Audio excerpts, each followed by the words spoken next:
तो आज की वीडियो में हम देखेंगे कि एक एफआईआर क्वेश्चन को कैसे ड्राफ्ट करा जाता है। तो एफआईआर क्वेश्चन का स्ट्रक्चर पहले हम देख लेते हैं। तो सबसे पहले तो किसी भी पिटीशन या फिर एप्लीकेशन में आता है इंडेक्स, तो ये इंडेक्स है इसका। उसके बाद आपको लगाना पड़ता है list of dates and events, जिसको सिनॉप्सिस भी बोला जाता है। सिनॉप्सिस का मतलब कि आपको क्रोनोलॉजिकली जो जो इवेंट्स हुए हैं इस एफआईआर के पहले या फिर बाद में आपको वो इसमें लगाने पड़ता है। और उसके बाद इसमें आता है एप्लीकेशन फॉर इंटरिम रिलीफ, मतलब कि जब तक रिट में फाइनल ऑर्डर नहीं पास हो जाता है तब तक आप इसमें कोई इंटरिम रिलीफ के लिए प्रे कर सकते हैं। उसके बाद आती है ओरिजिनल पिटीशन। अब पिटीशन का क्या स्ट्रक्चर रहता है ये हम देख लेते हैं। तो पिटीशन में सबसे पहले ये आता है मेमो, ये आप पिटीशन का ये मेमो देख सकते हैं। और उसके बाद ये आता है पिटीशन के फैक्ट्स, यहाँ से शुरू होते हैं। और फैक्ट्स होने के बाद यहाँ पे हम ग्राउंड्स आते हैं, और ग्राउंड्स के बाद प्रेयर। ये प्रेयर इस पिटीशन का सबसे इम्पॉर्टेंट पार्ट होता है।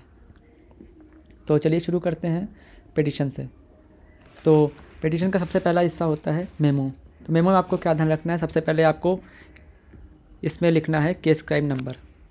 केस क्राइम नंबर का है मतलब है एफआईआर नंबर। आप एफआईआर नंबर यहाँ पे लिख देंगे, और उसके बाद जिस जो ईयर है वो ईयर लिख देंगे। किस सेक्शन के अंतर्गत एफआईआर हुई है वो सेक्शंस यहाँ लिख देंगे, साथ में उस एक्ट का नाम लिख देंगे जिस एक्ट के अंतर्गत एफआईआर हुई है। फिर पुलिस स्टेशन का नाम, उसके बाद डिस्ट्रिक्ट का नाम। अब उसके बाद ये एक रिट पिटीशन है तो इसमें रिट सी लगा देते हैं, और ये स्पेस यहाँ पे ब्लैंक छोड़ देंगे। उसके बाद आप जिन जिन पिटिशनर के लिए आप ये एफआईआर क्वेश्चन की पिटिशन डाल रहे हैं उनका आप यहाँ नाम लिख सकते हैं। एग्ज़ाम के लिए मेरी जो एफआईआर है इसमें पूरे मिला के 6 अभियुक्त थे, लेकिन हमने उसमें से सिर्फ 3 लोगों का नाम लिखा है क्योंकि मेरे ये 3 क्लाइंट्स हैं। उसके बाद अपोजिट पार्टी में 4 पार्टीज़ बनानी पड़ती हैं। पहला स्टेट हो जाता है, उसके बाद डिस्ट्रिक्ट का एसपी या एसएसपी जो भी है वो लिख देंगे। उसके बाद जिस पुलिस स्टेशन की एफआईआर है उसके एसएचओ को लिख देंगे, और लास्ट में कंप्लेनेंट को पार्टी बना देते हैं। उसके बाद फैक्ट्स की शुरुआत होती है।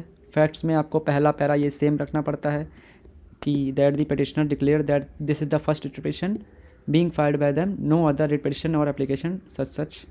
ये आपको सेम पैरा रखना है अपनी पिटिशन्स में। उसके बाद सेकंड पैरा में आप लिख सकते हैं एफआईआर के बारे में कि आप किस एफआईआर के ख़िलाफ़ ये पिटिशन डाल रहे हैं। फॉर एग्जांपल मैंने यहाँ लिख दिया है कि एफआईआर की डेट ये है और किस डिस्ट्रिक्ट की है और केस क्राइम नंबर, और बाकी सेक्शन और जो बाकी एफआईआर की डिटेल है ये मैंने यहाँ लिखने के बाद मैंने यहाँ पे एफआईआर को एनेक्स कर दिया है। उसके बाद अपने हिसाब से जो आपका केस है उस हिसाब से आप पिटिशन को फैक्ट वाइज लगाते चले जाएंगे। अब ये हर केस के फैक्ट अलग अलग होते हैं तो अपने हिसाब से आप पिटिशन ड्राफ्ट करेंगे। और पिटिशन ड्राफ्ट होने के बाद आप कुछ जनरल पैराग्राफ लिख सकते हैं, जैसे कि ये मैंने लिया है, complainant is influential person and they are active member of ruling party etcetera etcetera.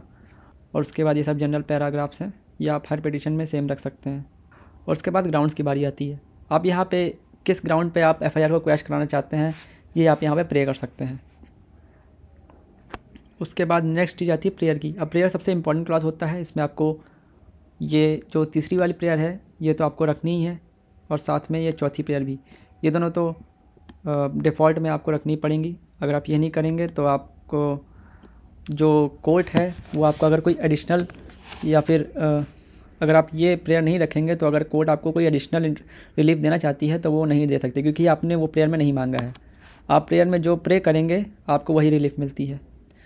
और तो यहाँ पे पहली तो मैंने सरसुरारी की रिट मांगी है कि मतलब ये एफआईआर को क्वैश कर दिया जाए। सेकंड मैंने मैंडेमस की मांगी है कि पिटिशनर्स को अरेस्ट ना किया जाए। उसके बाद हम इंटरिम रिलीफ पे आ जाते हैं। अब अगर कोई ये ऐसा केस होता है सिविल का जो लंबा चलने वाला है तो इसमें इंटरिम रिलीफ का स्कोप बढ़ जाता है, लेकिन इस जैसे एफआईआर क्वैशिंग के मामले में इसका इतना स्कोप नहीं रह जाता है। तो हमने यहाँ पे जो प्रेयर क्लॉज में प्रे किया है वही यहाँ पे भी कर दिया है कि अरेस्ट को स्टे कर दिया जाए। उसके बाद ये नॉर्मल एफिडेविट जो हर पिटिशन में लगाना पड़ता है। अब ये एक रिट पिटिशन है तो रिट पिटिशन में अलग से एफिडेविट लगता है, और जैसा कि बेल एप्लीकेशन में जो फैक्ट लिखे जाते हैं वो एफिडेविट में ही लिखे जाते हैं, पर ये रिट पिटिशन है। रिट पिटिशन में आपको एफिडेविट को अपने पिटिशन के सपोर्ट में लगाना पड़ता है, एफिडेविट अलग से। फॉर एग्जांपल ये एफिडेविट 2 पेज का इस पिटिशन के साथ अलग से लगा हुआ है। उसके बाद ये जैसा कि हमने आपको भी शुरुआत में बताया था कि सिनॉप्सिस लिखने पड़ते हैं, तो उसी में से कॉपी करके मैंने यहाँ पे डेट वाइज जो जो जो इंसिडेंट्स हुए हैं यहाँ लिख दिए हैं। उसके बाद नेक्स्ट में ये इंडेक्स है, ये आप इंडेक्स देख लीजिए।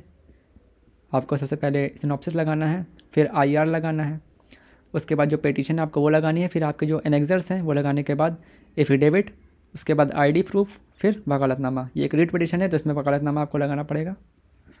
तो बस